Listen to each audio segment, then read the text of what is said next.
WEB3 on New Year's Eve. He comes over a lot. Him and my daughter play, and it's just absolutely ridiculous. So boys are a whole different, especially little ones. They're a whole different beast, but they're adorable. And hey, Lucas. Hi, Mom. I miss you. I miss you too, son. See, I told you, boys are a whole different beast. Your older sons will sit up all night trading the liquid shit coins that go by the name of Lord knows what, but yeah. I resemble that remark. Sinkus, if I last recall.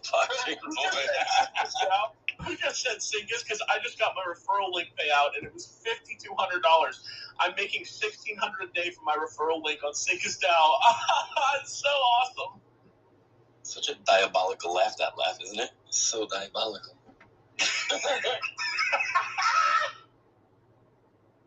Crazy. Where's Jason at? Where's Jason?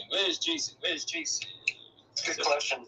Hey, while we're waiting on him, let's kick into things a little bit because we got some awesome speakers up here on stage that I've been waiting to pick their brains. So Wendy O, she's pretty much obviously on the Mount Rushmore of our beloved crypto and Web3 Twitter. Wendy, what an interesting year of 2023. I want to hear from you. Quick kind of recap. What do you think this did for the ecosystem compared to 2022?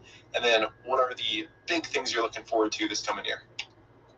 So this bear market wasn't as bad as the last bear market, in my opinion, and I'm sure Lucas can probably talk about that a bit. But I think that we did see, like right now we're seeing meme coin season, which is great and fantastic.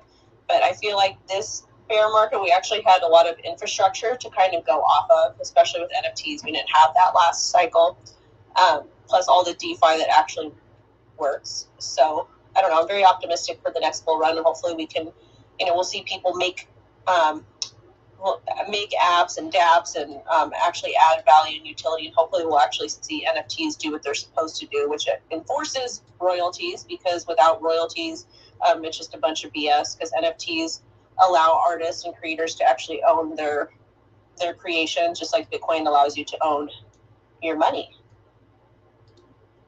Yeah, that's a good point. So Wendy, biggest things on the horizon for this coming year? I think it's going to be GameFi. It's going to be NFTs actually for music. And I hope we see like a little bit more secure DeFi protocols, because there was so much drama that happened last bull run. But other than that, I thought that SoFi was going to be pretty big. But after like playing around with the platforms and seeing how like large people that, large users are able to kind of do terrible, crappy things, I don't know how we're going to be able to fix that, because you can simply use something like Patreon. And also shout out to Stacky. Stacks? I can hear y'all now. All right, here we go. How y'all doing, everybody? Hi. What up? Hey. GM. What's up, everybody? Talking about mental health and Web3. Everybody's mentally ill. I'm just letting you know. That's my take. All of y'all crazy, except for me. That's my take. So. Okay. wait. Except for Wendy too. It's like, because Wendy. No, I'm crazy, Jackie. You know it. I'm crazy, but I like to use the term mental. Is it mentally diminished or diminished capacity? And if you're in crypto, you have to have some sort of diminished capacity, because that's what you're dealing with over here. Exactly. But yeah, I've seen all of you in person. I think except Miss Gecko, did we meet? We have not met in person yet, but hopefully next year. Most of you I've seen in person, and I can tell you that, we're not wound too tight, but that's how you survive Web3. This is how you survive cryptocurrency. Listen, you have to be on that crazy roller coaster. You got to be used to it. So, hey, let's just embrace the crazy here. Basically, you have to be mentally ill to be in this space, which Tax Alex, say. that's exactly what I'm saying. There's Alex. Yeah, let's bingo. Bing bong. Jason, welcome. Hey everyone, sorry I'm late. I got my days confused, but I'm here. Tardy for the party, but it's okay. Hey, Don't worry about it. So Jay, we were just kind of bullshitting, giving some quick intros and stuff, but we were talking about mental health in this Web3 space and everything that it encompasses. Action, get up here. Oh, Action is up here. And everything it encompasses. But I think it's an important thing for people to talk about. I feel like there's so many ups and downs if you do this for a living, we all are certifiably fucking crazy, like, for doing this, like, for a living. Like, we're nuts. But yeah, I feel like I just kind of wanted to center the conversation around, like, what do people do to keep their minds right? Like, how do I stay sane in this craziness jungle out here, guys? You have to completely detach from your emotions. And that's to say, like, when I started in crypto, I kind of taught myself how to trade. And I guess that's how I was able to make a name for myself, as well as hosting, like, in-person events, like local stuff.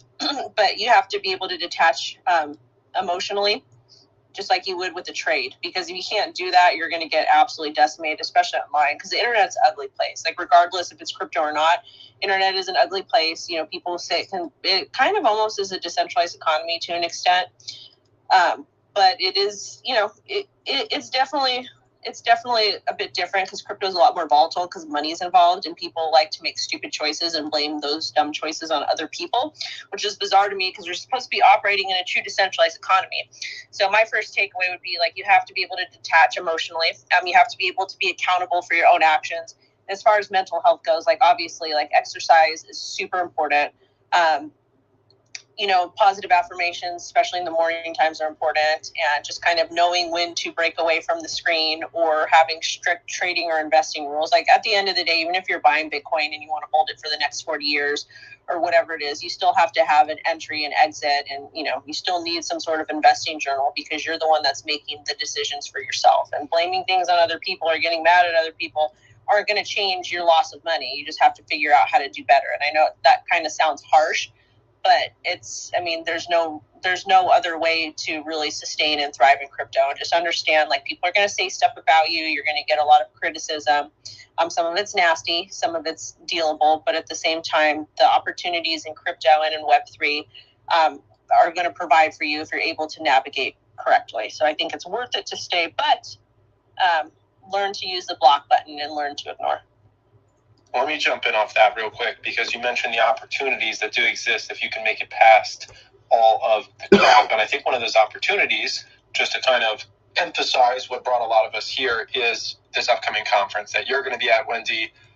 Many others are going to be at, myself, Mona, etc. Obviously, Jason's organizing the whole thing. So, Wendy, where do you think these in-person conferences kind of fit into the mix of opportunities?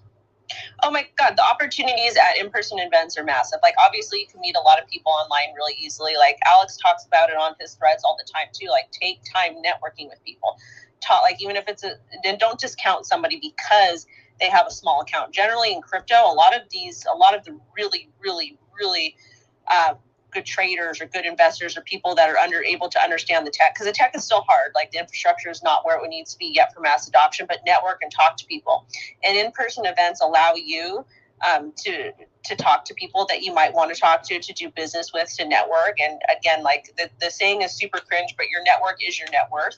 But it's also a good time too. Like, if you have an issue with somebody online, or they have an issue with you, it's a good time to go ahead and clear the air and to really get to work. And I've actually gotten a lot of opportunities in the industry, whether it be like partnerships or consulting or whatever it is, to like meeting these people at events. It's going to help put your name on a map, because people are actually able to meet you in person. They're able to gauge your personality. And if you come in correct, and you come in with an open mind, and, you obviously have goals and things that you want to get done out of the event, but it's important to show up and talk to people. And if you're somebody that can't afford an event, which that happens often, there's generally a lot of side events that take place. And generally a lot of the deals and the business opportunities happen at the after parties, which is crazy and ridiculous. And it sucks for me, because I like to go to bed at 10 o'clock at night, but it's really a good place to go and talk and network, especially if you want to work in crypto. Oh, you're speaking my language with that 10 o'clock at night. I was definitely dipping out. I was getting hit with a lot of fuck yous at Basel there, but it's okay. And Wendy, I totally can agree with what you meant, because we really met once we were in person in Vegas at the Web3 Expo, and that's where I feel like we really connected. Yeah, totally. Like, it's one thing to talk on the online, and like last bull market, we didn't have spaces. There was no clubhouse. There was no spaces. Like, you would talk to people in the mentions. That's how you get to know people. So in-person networking events really, really helped, regardless if it was a small meetup like the stuff I hosted, or if it was, you know, a large conference. But getting to know somebody in person is going to really, really put you above, especially if you're looking for a job, or especially if you have a skill set that you want to shield to somebody, or, you know, pitch to somebody and whatnot.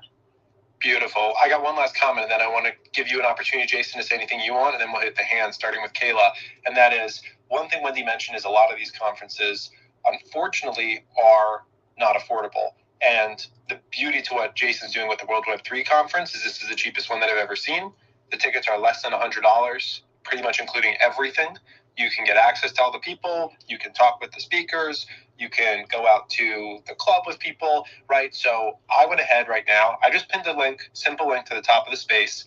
If you want to come meet myself, Wendy, a bunch of others. I mean, take a look at who's up there. My guy Blockchain Boy, who I've now learned his actual name on this space.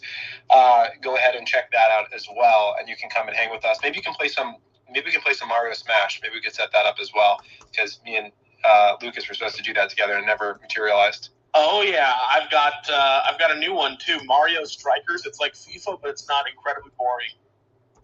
Oh, I'm down, because you're speaking my language. And thank you for calling FIFA incredibly boring. I've been cold take there before. So that's what I wanted to say is I think this is a crazy opportunity that's coming up. We're going to talk about several Web3 topics going into 2024 to mental health. But the best part of Web3, I think we can all agree, is, well, listen, there's a bunch of characters in this game, but when I say the people, I mean the people that are doing it the right way, have the right intentions, are actually going to be there for you. So I still think that the people are the best part. The people that I've met have done far more for me than the shitcoins that I've traded. So with that being said, Jason, let me turn it over to you, see if you have any comments here, and then we'll kick it around with Kayla. Yeah, absolutely. Wendy, I'm so glad that you finally made it to the space. Thank you so much for being here. Really, really appreciate it. And I wanted to touch on something that I noticed with your YouTube channel, because in the past when people are trading and they're, basically the market's down, you get a lot of flack, and it's really strange. And I feel like a lot of traders, or a lot of people that are into technical analysis, get a lot of flack, and I feel like people really need to have some mental health tips when it comes to trading. So I have a small list here, and I was looking over it, and I think it's pretty realistic. And one of the things, the first thing on my list is you have to set realistic goals for yourself. You literally have to have, establish clear, achievable, small goals for your trading activities to avoid disappointment and stress. And if you're trading without a stop loss, you're setting yourself up for failure. That is incredibly important. Risk management. I know everyone always talks about this. Risk management. Only invest what you can afford to lose. I follow More Crypto Online very closely, and his Elliott Wave technical analysis, and he's always saying only use 1% of your portfolio. Crypto Jeb, same thing, only use 1% of your portfolio. Overextending financially can lead to significant stress and anxiety. I've been there. I have lost tens of thousands of dollars trading, but I have also earned tens of thousands of dollars trading. And I had made the mistakes of an early investor, an early trader, that you can learn from everyone around you as long as you're listening and you're willing to learn. If you're trading without a stop loss, you're over leveraging, you're setting yourself up for failure. Go ahead, Blockchain, Lucas. Me personally, I think, as someone who has lost more money than most people have in their portfolios over the years, I think personally I'm max betting this cycle. I'm 100% max betting this cycle. I think personally, if you have a portfolio that's under 100K, you need 5 or 6 high conviction plays to roll your bag up into something that's above 6 figures. Honestly, I'm not a fan of having a big old portfolio with $500 and 15 different coins. That's never going to get you rich, unfortunately. You got to take those risky plays, especially when you don't have bread. Kayla? Well, first of all, I just wanted to say that, if you were to throw an event, Jason, and it was for charity, or you teamed up and it was educational, which it sounds like it is, that's a write-off, since we're on Wolf Financial. I just wanted to throw that out there. But definitely consider those things. It's good for our mental health to know that like we can give back and do our DGen life and also actually be good people. I think that doesn't get said enough. But secondly, like the reason that I really support that is because I think a lot of us here do struggle with like leaving the house because we absolutely would rather be programming, or I genuinely enjoy time with myself. And that does like, point to a unique structure of the people here.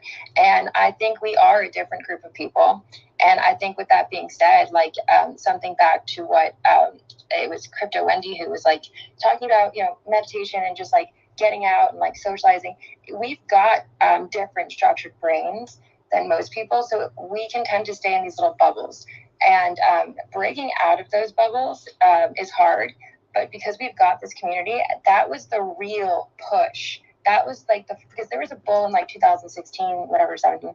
That was like, I was really involved. I was there. It was whatever. But there weren't real life events. So it didn't feel monumental. But then come 2020, it felt monumental because these people who have historically not been able to bond with their unique abilities and strange little skills that all come together to like form art finally could. And I think that alone has been good for mental health.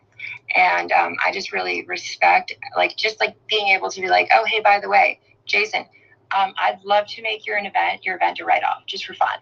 That has helped my mental health personally. That's really interesting. We definitely need to talk more so I can understand exactly what you mean by that. Because when I hear write-off, I'm thinking taxes. But I don't know. We definitely got to chat more. But I see a lot of hands up. Where's Stacks? Oh, we far away from what I was talking about. But I just want to say clearly, you guys must have missed each other at Art Basel last year because you were in the same space with each other at my event last December. So Gav and Wendy O, you were both right next to each other. Did y'all didn't meet there? I probably think we did. I feel like we did. Like Gav and I have met at a couple different events. I just like to dip out early because I'm tired. I always get tired, but yeah. Yeah, I'm pretty sure I might have seen her, but I was too scared. But Jackie, you guys threw the Stockiana stuff. Not this Art Basel, but the last one. You guys did a great job. It was epic. Yeah, because you didn't make it this year. All I did was a brunch this year, but I sponsored a bunch of stuff. I stayed up late at parties so that I could see Stacky. Oh yeah, that was fun. We're not gonna talk about that though. You know who was there? Blockchain Boy, but I'm not gonna say nothing. Oh man, I must have missed him. I was getting text messages about Mr. Blockchain Boy at some of these events, and I was checking up on him, and I was like, I don't need to check up on him. I need to check up on the people that are around him because he's probably like, what the actual F is going on? Or, my mom, come get me, please, somebody.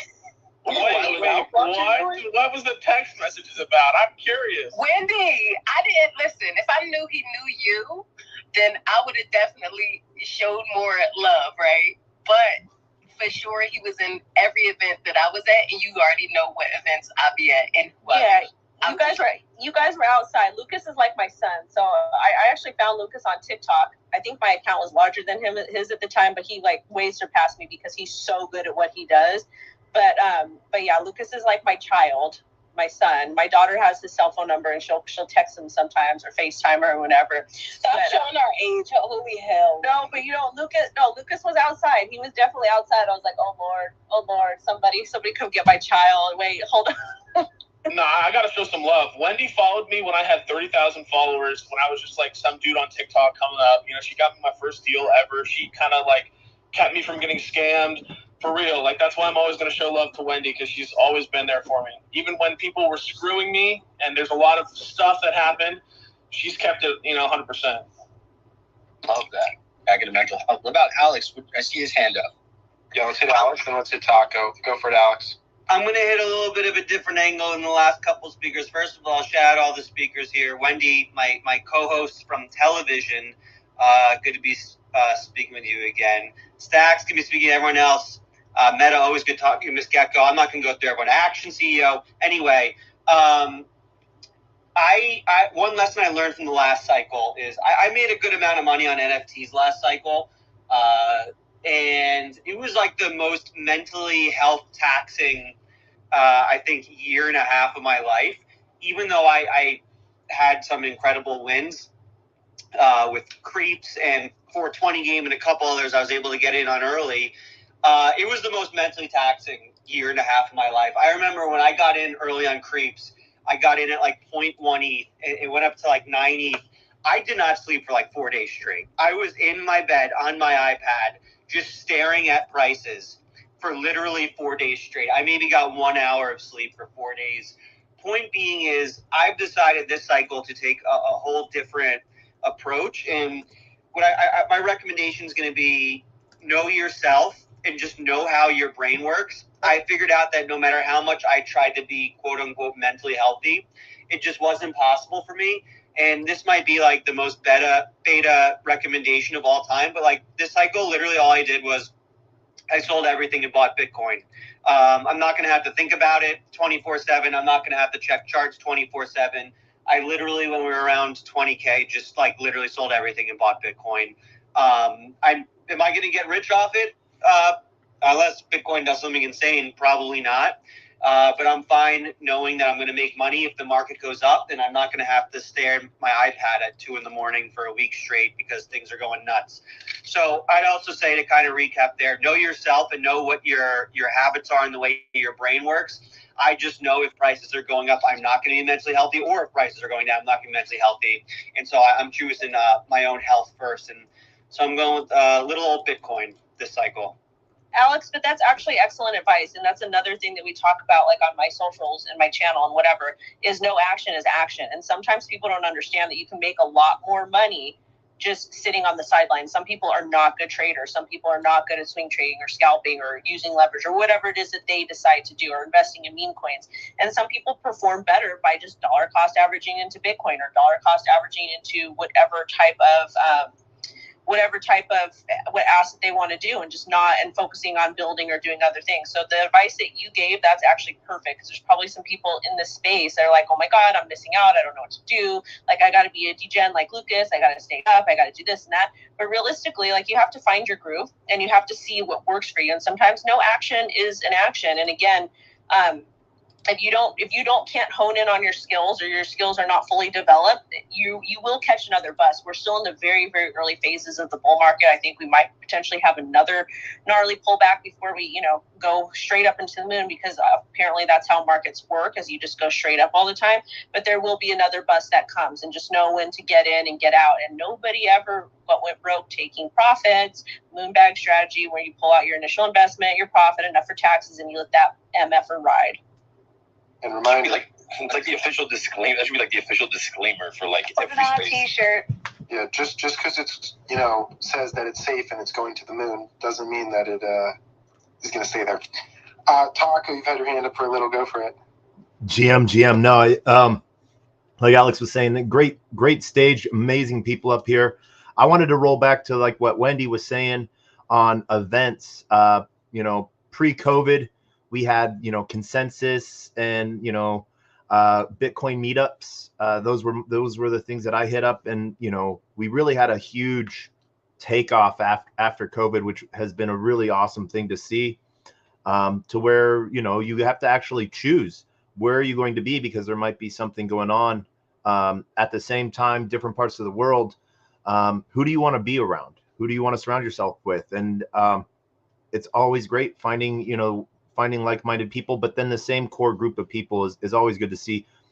For me, conferences are re-energizing, I guess you could say. Like that's I get to be in action, talking to every single founder, project builder, dev, participating in hackathons, building the dumbest, coolest shit that ETH Global did. There was a cool team that did putting air tags on blockchain, for proof of location, finding stuff. There's just, like Wendy said, there's a lot of infrastructure stuff that's been getting built, but now there's a lot of front-facing UI that everyone's been putting together. I think 2024 is going to be a really good season of conferences. super excited on Web3 going on, and back to the world tour. There's just so much going on, and I can't wait to see all of you guys in person again.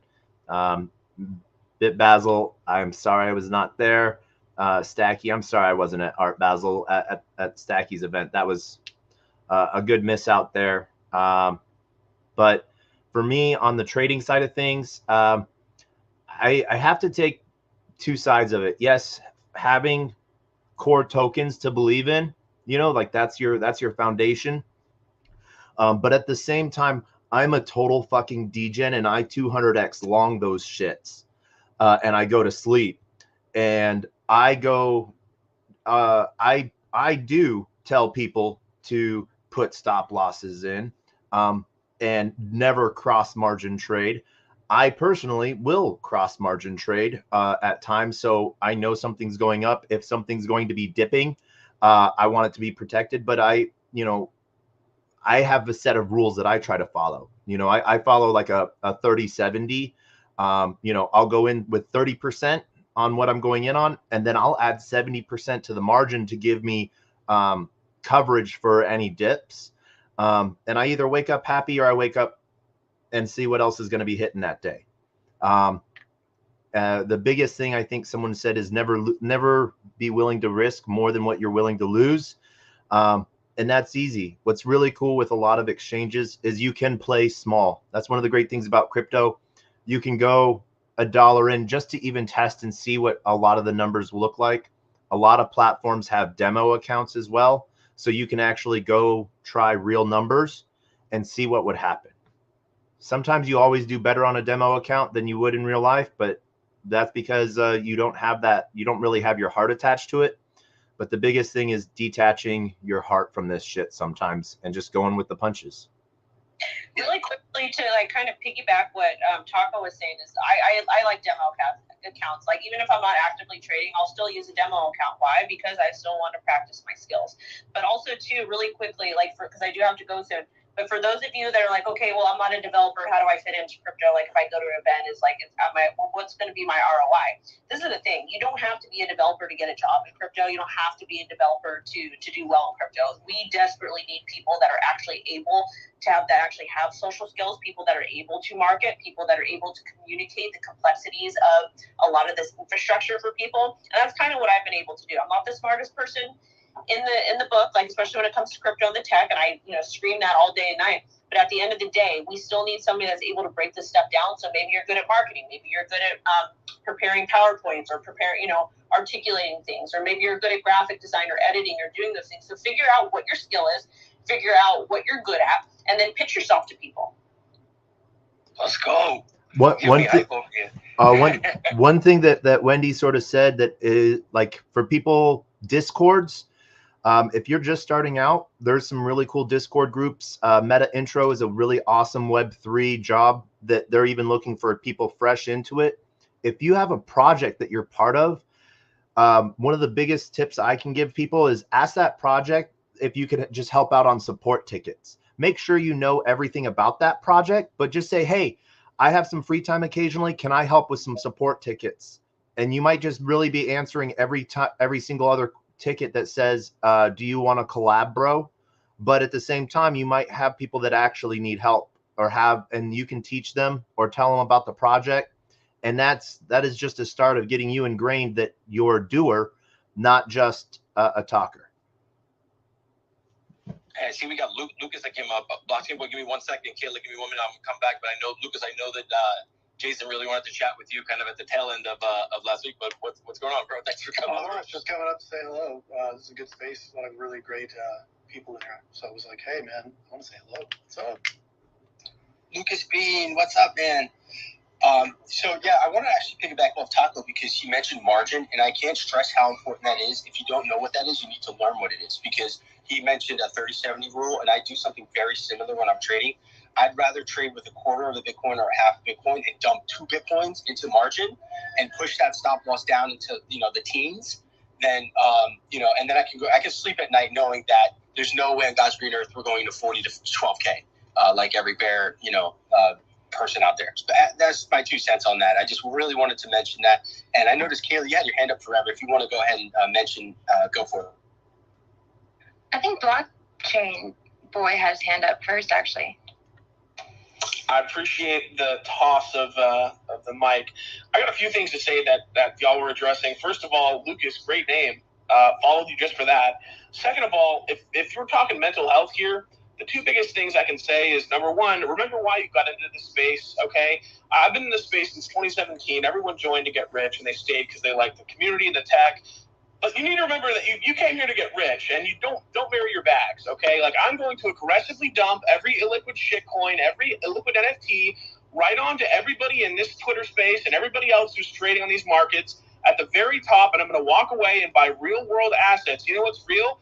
The building I'm sitting in on this Twitter space right now. You know what's not real? All these illiquid shitcoins that are being pumped up by these whales from God knows where, somewhere in China. And the VCs, because they're going to get held accountable this season too, because a lot of the shit that they did last cycle, I remember. So the VCs too.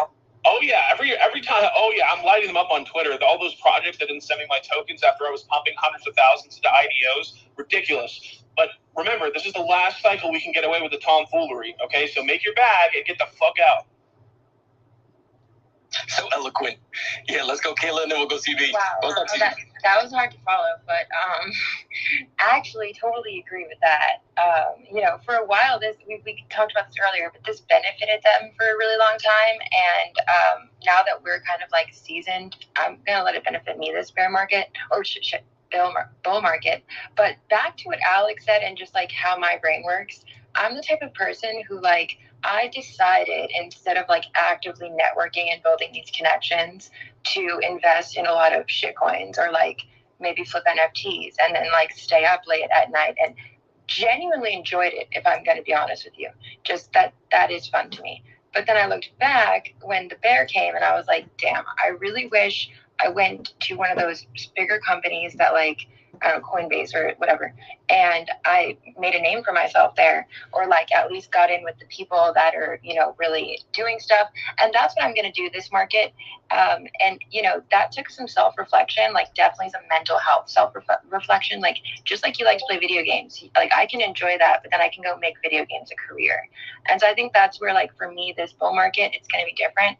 Like I used to go to bed truly like, I invested in a coin and I absolutely know that like by 5 a.m. when like China starts waking up, it's going to start moving and like, that's crazy. So I'd rather go to bed and be like, okay, when I wake up, I have a call with Magic Eden Dev and we're going to say, you know what I mean? So that's where my head is at. But like, it took a lot of mental personal work and it took a lot of reflection from like this community. Before I was all over the place, to be honest. Like I was like in jewelry. I was in, I marketed elevators once.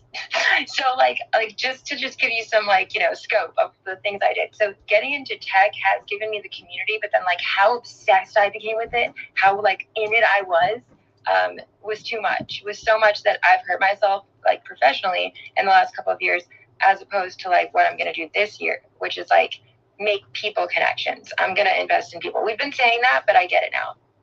Let's go. I don't know. Yeah, that was crazy, Taco. How you said you put on a leverage position, then you go to sleep. God, y'all look fucking crazy out here. I do better with a 200x leverage than I do with a 20x when I'm just looking at the chart like crazy. And he goes, I would wake up literally. That's nuts. CB, what's up, my brother? What's going on, everybody? What's up?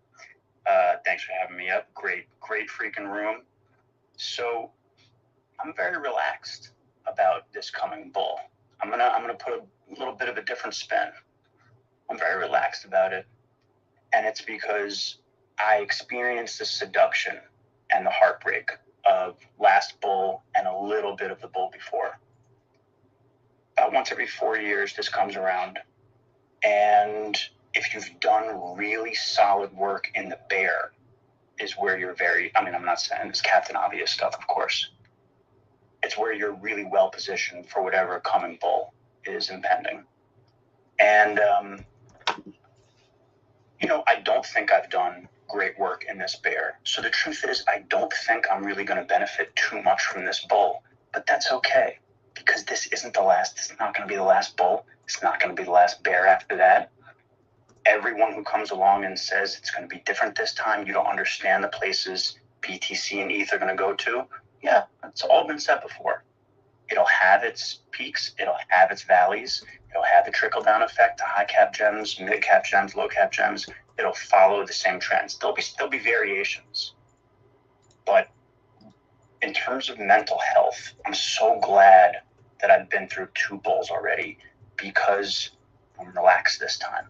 And I'm at peace with the fact that I will miss out on a ton, and I already have missed out on a ton of opportunities around me.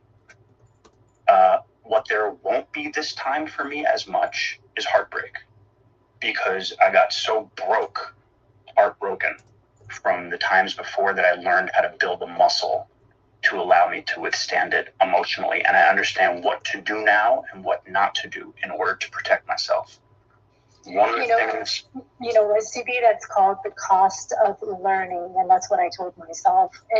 We all came in, there was no university to teach us how to do this. And we all learned through listening to influencers, to reading white papers, to doing it and learning it the hard way. And I remember in the very beginning, someone gave me a great advice and said, don't put in what you're not willing to lose. And guess what? I lost the tuition, and I call it the cost of learning. And that's exactly what it was. But now we know, right? Now we know. 100%. And the best I can do right now for my friends in the space is when I hear an anecdote from them about their heartbreak, and that heartbreak comes in 2 forms. They either missed out on something that would have been absolutely life-changing for them, or they suffered a massive loss. What I tell them is, this is natural for this space. When you're in this space for long enough, you will bear witness to so many opportunities that you were a hair away from, that you were in, and for some reason you got out of, and it kills you, or you're sitting there looking at the screen, watching, your portfolio lose a ton in just maybe an hour, and you're thinking, I can't believe I just made that move.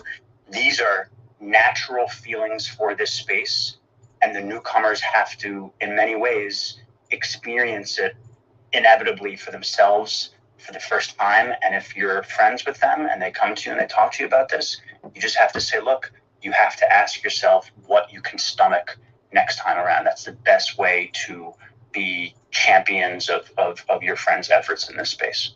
Let's go. Blockchain boy. I would like to offer a counterpoint to your point, Mr. I forget who it was, Mr. CV. In the free marketplace of ideas, I believe that playing devil's advocate is important, and it helps that I also believe what I'm about to say. If you think the U.S. government is going to let us get away with the debauchery that is going on now in 2 or 3 years, I got some differing opinions. So the amount of money that you can make from $100 right now, the potential is immensely higher. I just had an 85x this week. Is immensely higher than it will be in 2 to 3 years, because there's going to be less opportunity. They're going to regulate the crap out of it. We all know it's coming. How can anyone look at this bull market and not have this urging sense of, oh my God, I have to make it? I have no idea. Okay, I appreciate that devil's advocate. I'll give you a devil's advocate to that devil's advocate, which is, we can't even envision right now what forms that future opportunity will be created in the crypto space. We can't imagine it yet, because AI hasn't thought of it yet for us, but it will. Action. Man, I gotta step up into this whole thing. I guess I'll just make my point that if you guys go to in-person events, that mental health thing, you're gonna realize that you're not the only crazy around. There's other people walking around with some stupid ideas about what crypto is. Some people that are jaded, that are just saying, yeah, I've seen this before. I mean, I've seen this before. Let me tell you, I'm the guy that has seen this before, has lost, like a lot of you have said. But it just personifies that we are not just PFPs. ultimately, like going to these events, talking to Wendy in person, getting to see some of these people, face to face, it makes all the difference, because you get to realize that it's more than just a feed. Like that idea, that thought that person is sharing with you, well, they mean it, and they're a real human being. They to quote Alex, they poop at the end of the day, just like you and me. And we don't realize that sometimes when we're in spaces, and, Wolf is running spaces for, 16 hours. Obviously, he's taking breaks. Alex is admitted to taking breaks, but, we kind of forget that. We forget that we're all human. And ultimately, getting in person and seeing somebody face to face just helps you realize that, hey, they're real, they're here, and they're not much different from me. So we're kind of all in this together. Isn't this so cute up here? Look at these two colors over here, right? Isn't this so cute? Anyways, Dill, what's good, bro? Yo, what's up, guys? Yeah, this is a good topic. Love meeting people IRL. I've met a lot of you in real life. Dope to see everyone.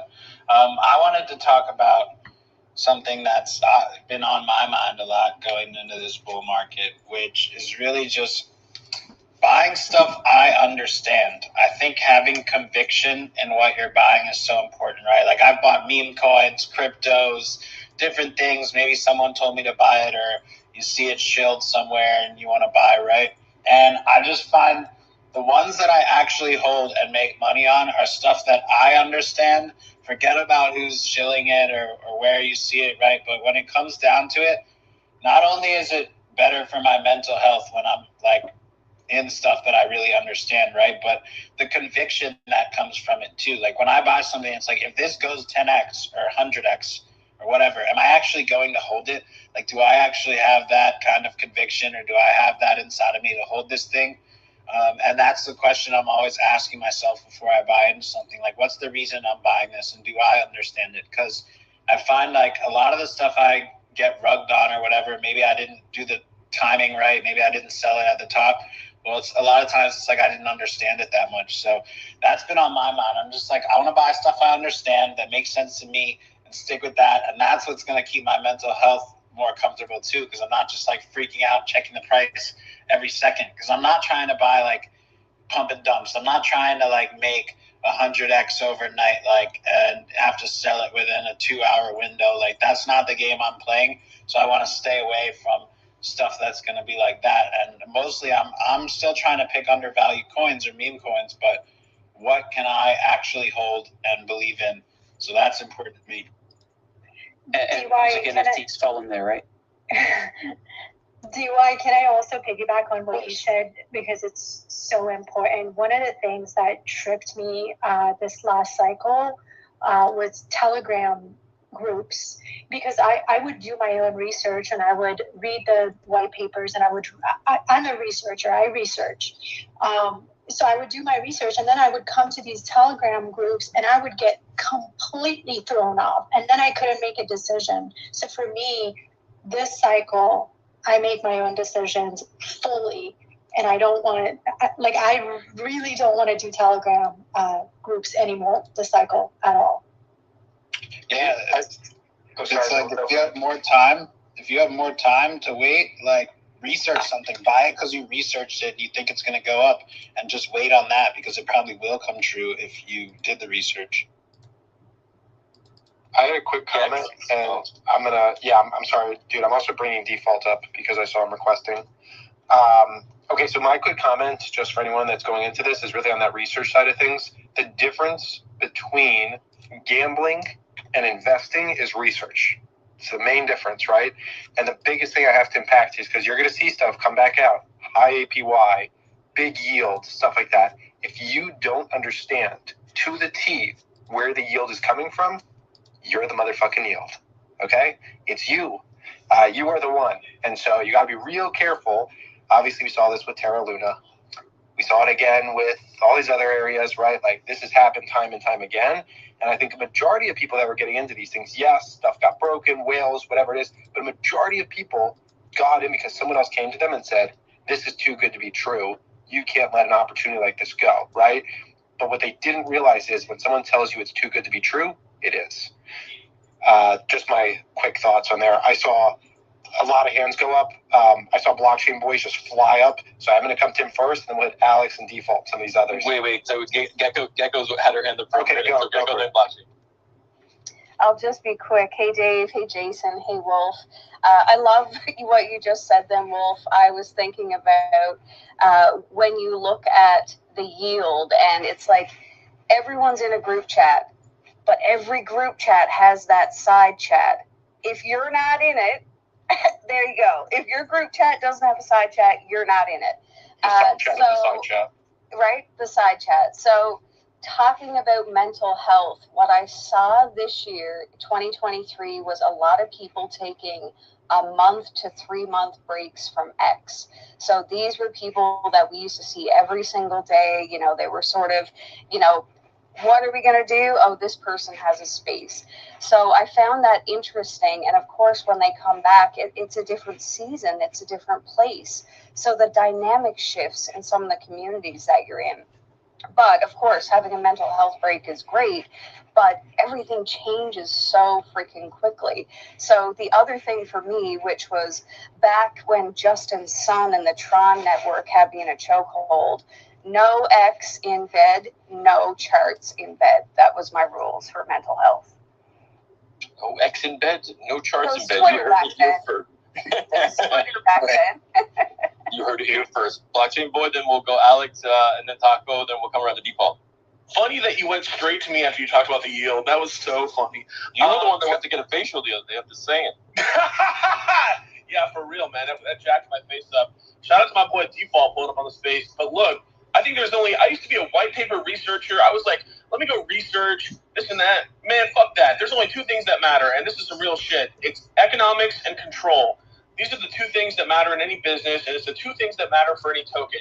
How many people are going to buy it from you at a higher price, and what are the tokenomics like to get it to that price? Those are the only two things that matters. Narrative is the only thing that matters. I think I genuinely don't believe in almost anything anymore. I think there's cool tech, but the innovation is the speculation, not the end product. People want to speculate. It is human nature. That's what we're doing here. And unless it's Bitcoin, and that's just the greatest Ponzi of all time, because it's literally programmed to go up over time. Alex?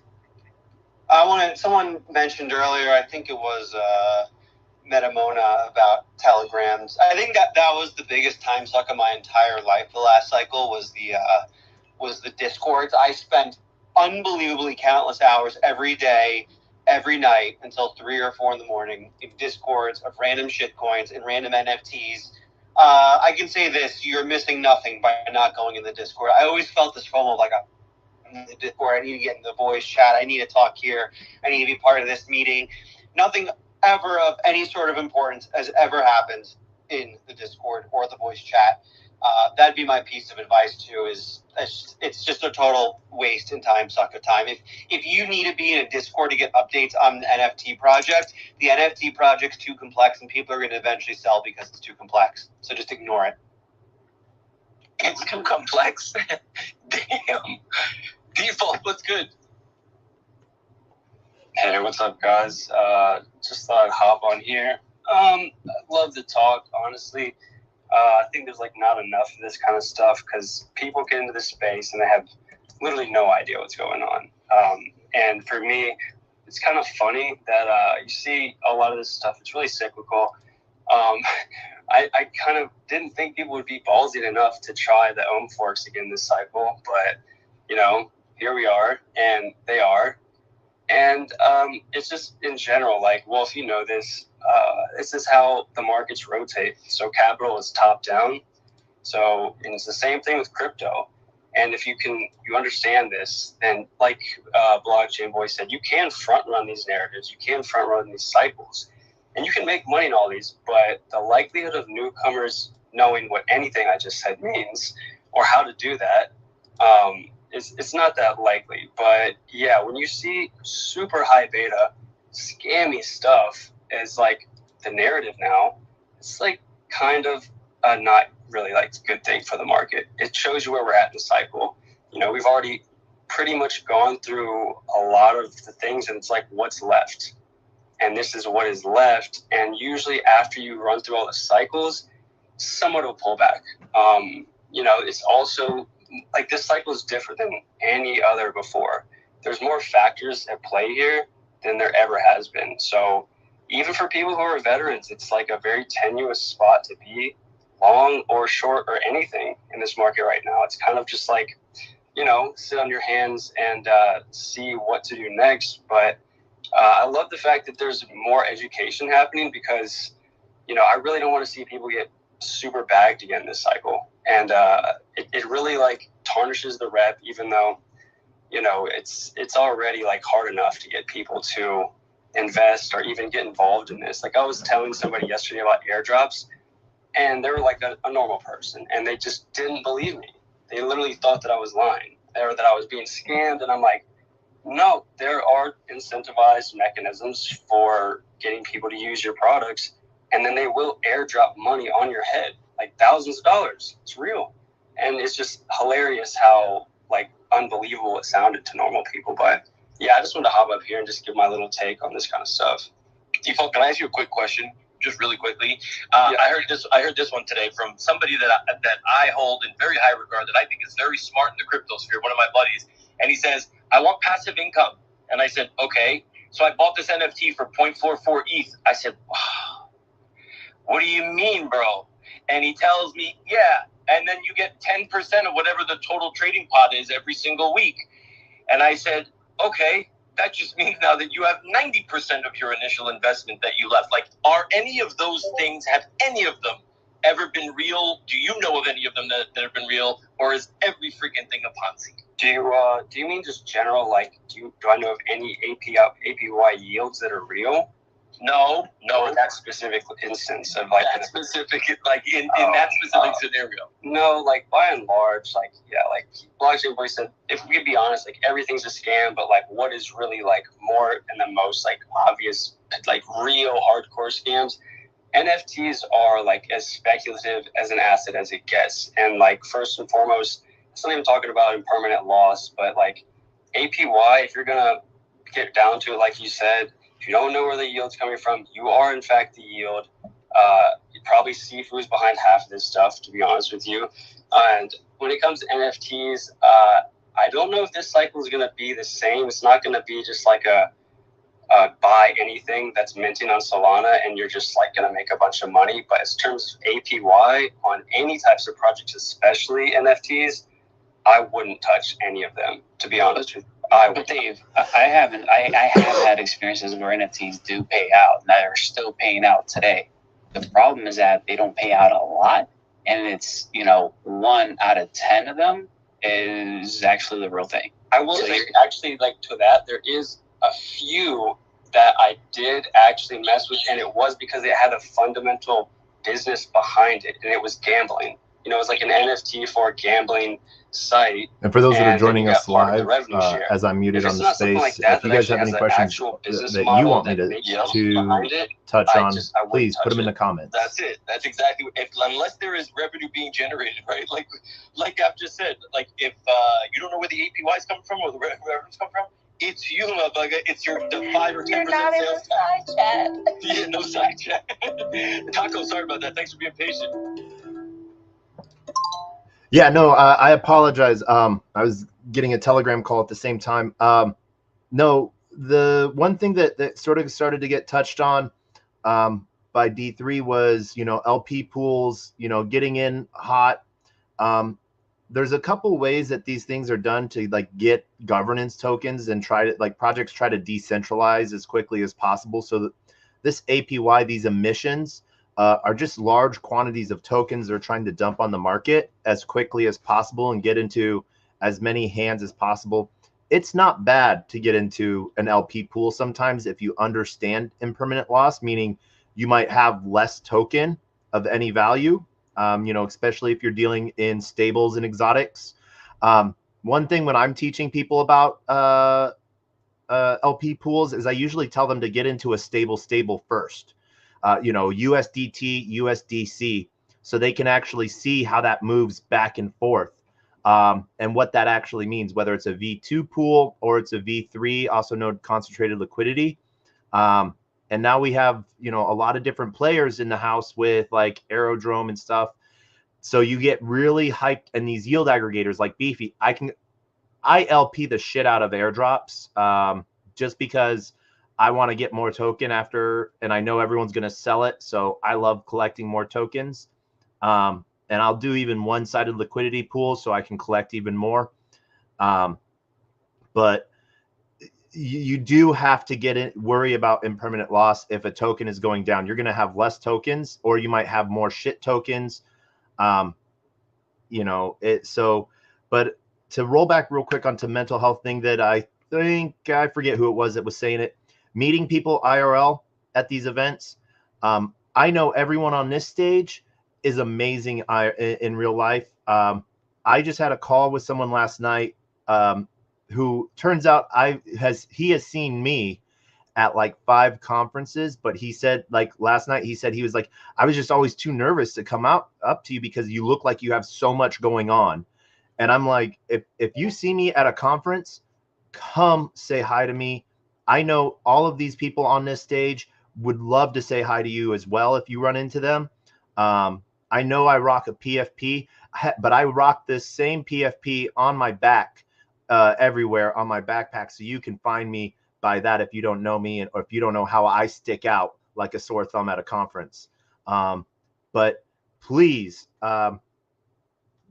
say hi, reach out to people. And if, I'm just a PFP, I'm just a taco. But if you ever if you ever get wrecked, or you're getting wrecked, or you just need an ear, come, I will always listen. And I miss the days of, Wall Street bet loss porn, as I like to call it. I used to post my own. Oh, a fellow Redditor. Let's go. Yeah. I've been in this since 2012. Reddit in bed, I'll say that. Oh, so you do the dirty stuff. Okay. Yeah, and she sends it to me. Nice. So yeah, but then the other piece on the Telegram groups, there's craziness shit in them. And you'll always see those people that are nonstop talking shit, calling everyone idiots, and however they can tear down those people around them. And part of you needs to remember, there's a reason why they're not leaving. If they hated a project so much, they would be gone. They're there because they want to knock you out of your place. They want your tokens for cheap. Right. Yes, sir. Let's for good take, Taco. I appreciate it, man. We got a couple minutes left here. Blockchain boy, we'll go to default, then we'll go back to Kayla. Close us out. All right, this is my final piece here. So I'm going to start with the self shell. My Telegram group is actually the most activated real community I've ever seen. These people are out here. Shout out to the Blocks Army at Block Solutions on Twitter. If you're in the right place, you get that unfair advantage, because that's what everyone's looking for, is that unfair advantage. Some people call that insider trading. I call it alpha. And also, back to the yield thing, I'm incredibly bullish on Ponzi's this cycle, because let's be real, there's 2 places you're getting liquidity from. Well, 3. You get it from VCs who are funding the projects. You get it from Magic Internet tokens that are printed, which is usually the VCs. You get it from the exit liquidity of people you're selling into, or you get it from people who are also joining the Ponzi. You just got to be out first. And that's kind of my 2 cents. I'm pretty bullish on that. Love you guys. That's all I've got. Bro, hand over the Telegram already, bro. I've asked you like 100 times. Yeah, definitely. And dude, it's literally, and I mean this literally, it is literally my most recent tweet. It is literally my most recent tweet. Put the Telegram on the ground and back away slowly, sir. All right. I'm not a personalized invite. It's happening. Default, what's up? Yeah, I just wanted to circle back on a couple of things that people had mentioned. First, like on the LP side of things, when you get into those, you really have to be careful. But like, as far as that goes, just from like an investor's standpoint, I always like to look at things, and I pretty much like to allocate mostly into things with business models. So it's the most logical and like probably safe bet and narratives that you can go with. That's why I invest into a lot of native DEX tokens, because they do have a lot of stables flowing into them. They do have a lot of volume, and they do have a decent amount of fees. being generated for revenue, those are probably going to do really well, especially if those chains are like getting a lot of volume and like the hot narrative. And you can make good money on the staking side of those. You just have to really be aware of like what's a ridiculous APY and what's not, and what's sustainable and what's not. And I mean, what is it? The average savings on like a savings account was like up to, what's like Apple's like 5% or something like that. So if you're making like 15, 20, even like upwards of like near 30%, by standard of measure, that's really good. You know, I know in crypto we're very degenerate and we're like want thousands of percentage of gains. Like, you know, you got to live in reality sometimes. And so you have to look at sustainability and play the long game when it comes to this. Also, in terms of what Blockchain Boy was just saying, I'm going to do a selfless, you know, shill as well, but it has to do with education. There's been a really bad like misnomer and like pretty much just stigmatism around that, because last cycle a lot of people kind of screwed it up, for a better, like lack of a better word, and they were just like charging exorbitant fees and not teaching anything or outright scamming people. So I've like been pretty much planning and taking it upon myself to start doing education, and I'm going to be doing that like really soon, just like in small groups, but it's going to be a pretty much A to Z, like everything I know, data dump, no gatekeeping, anything. And it's, you know, it's not for the light of heart. It's going to be a lot of shit, but I think that needs to become a trend of people actually educating in the space. And if I have to like, you know, take the first leap of faith and, you know, catch flack, and that's okay. I'm fine with that. I'm welcoming the critique and everything. But I'm excited for that. And I'm excited for this cycle because I think there's more people getting called out for being pretty much frauds, shills, and grifters.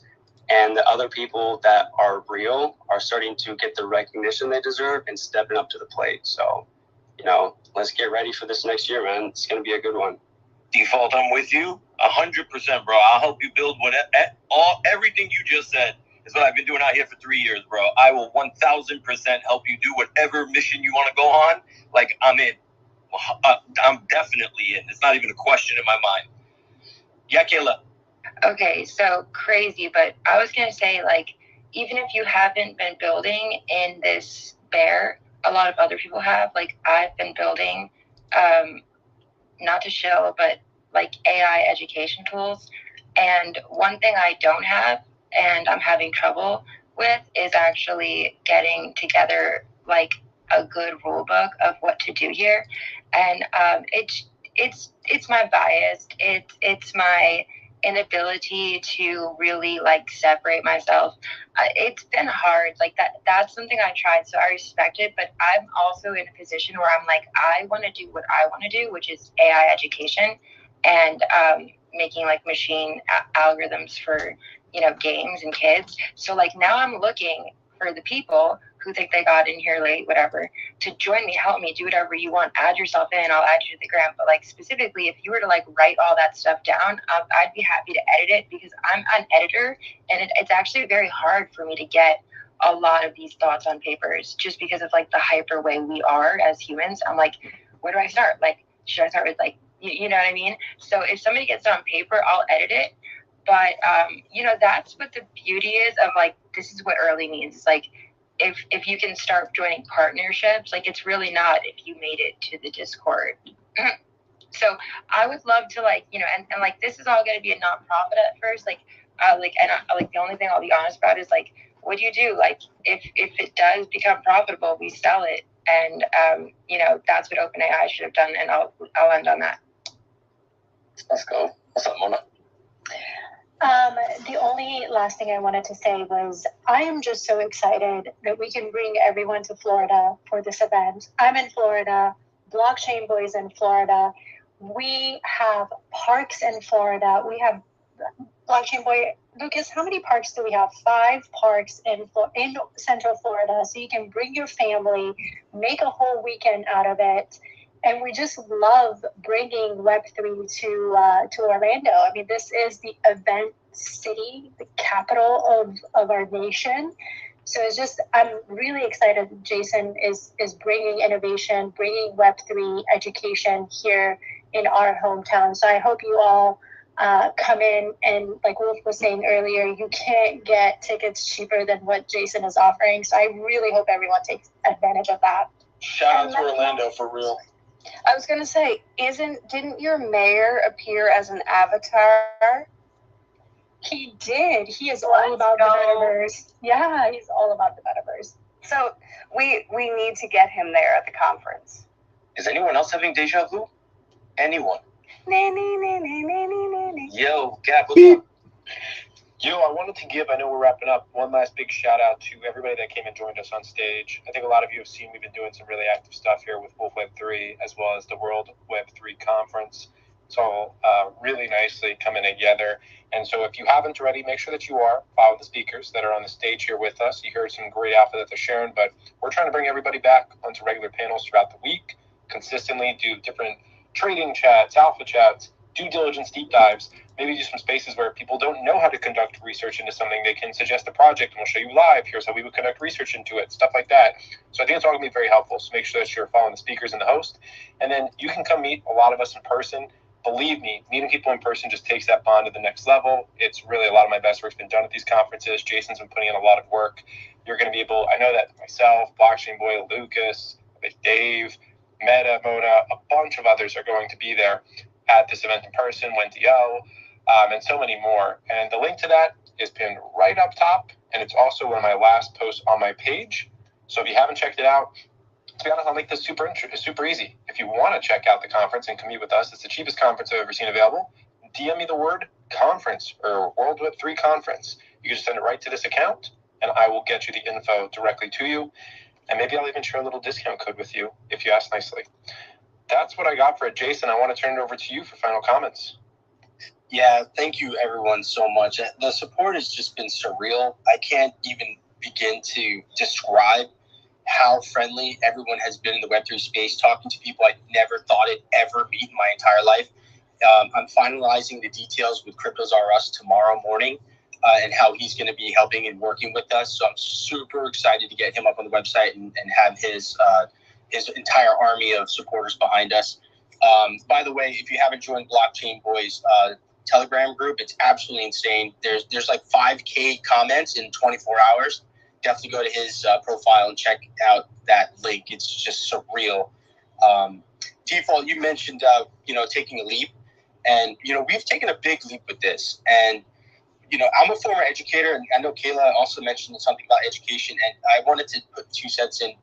I was a technology teacher for 13 years. I taught students how to program and design video games for a very long time, among other tech classes, but that was my baby. And creating this conference really is important to me, not just from an education standpoint, but I think it's important for our future generation because once they understand this technology, they're going to be able to implement it way better than we can.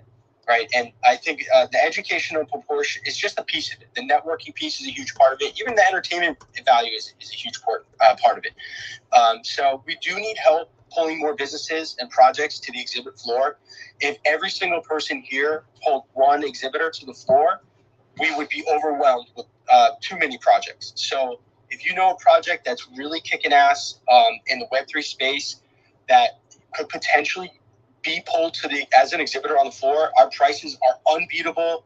We're asking for $1,500, which is extremely flexible. I'll just go ahead and put it out there. They can contact me. They can contact Wolf. They can contact Blockchain Boy, Lucas Bean, and pretty much all the speakers here. If you need more information to get to me, whatever the case may be, please.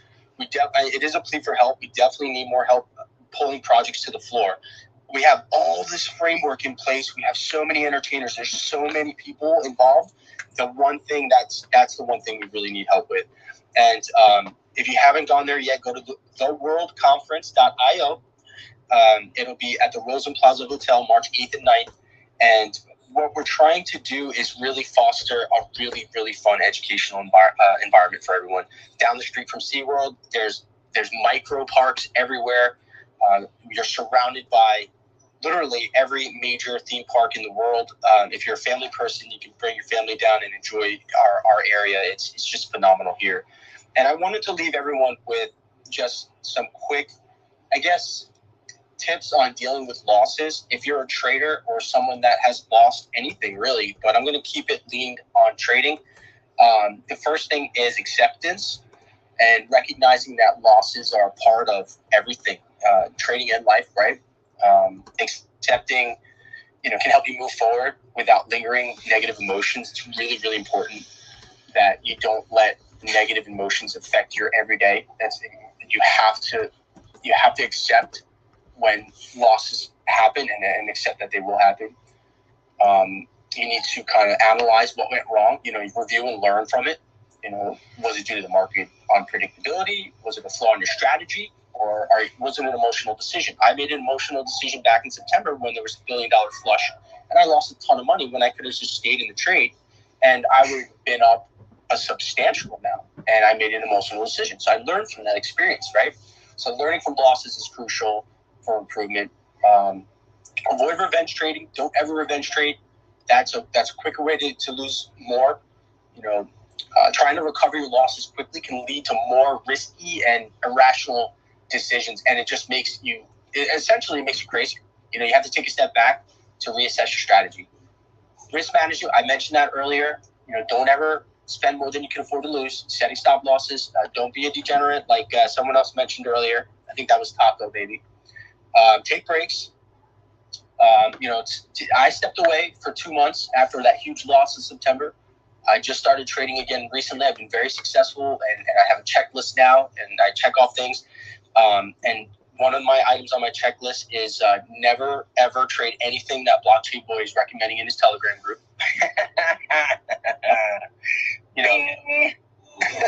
Nice. Yo, that was a low blow. I'll take my 85X, and then also when I get the free grass airdrop, I'm gonna flex that on the timeline. Dude, I love you so much, and you've been such a help to me, and I can't. And that's got to lead straight into emotional support. Discussing your experience, even like me discussing this right now with other traders, people that are in the Web3 space who just can provide perspective or support. If you have to, consider seeking professional counseling. If you really significantly impaired your mental health, there's no shame in it. I've gone to mental health counselors in the past for various reasons, and it has helped me tremendously. Maintain a perspective. Remember, trading is just one aspect of your life. If you have children, you have a house, you have a car, you have a job, there's other things that you have to engage in other activities and interests to maintain a balanced lifestyle, and that goes for everything. If you're a workaholic, you need to maintain, a balanced lifestyle on the other side, right? And stay informed. Continuous education, educate yourself about the market. Deeper understanding can improve your trading decisions in the future, or NFT buys, whatever the case is. I know I've said a mouthful here, but I just really wanted to leave with that. And I thank you all for being here. Thank you for all the speakers and all the support. I'm just so grateful. Thank you so much, everyone. Well said, Jason. Well said. Well said. If you guys don't mind, let's go around really. Unless you guys have to throw something in there, let's make it quick. I wanted to say that if somebody were to, buy a booth at, the conference, it could be a tax write-off as well. It really could be. So thank you, ladies and gentlemen. Kayla will be here for the rest of the week and probably further. Taco, real quick, do you want to wrap something up? Yeah, so everyone's asking about all these airdrops, that hearing us talk about that. Galaxy is a good starting point to teach you about all the different things that are going on in Web3, different DEXs that are launching, different tokens, different NFT projects, different chains for different things that give out participation incentives. So that is a really good starting point to learn, and get on that journey. Different chains for different things. Well, that was good, Taco. Default, last one. Honestly, I can't remember what I was going to say.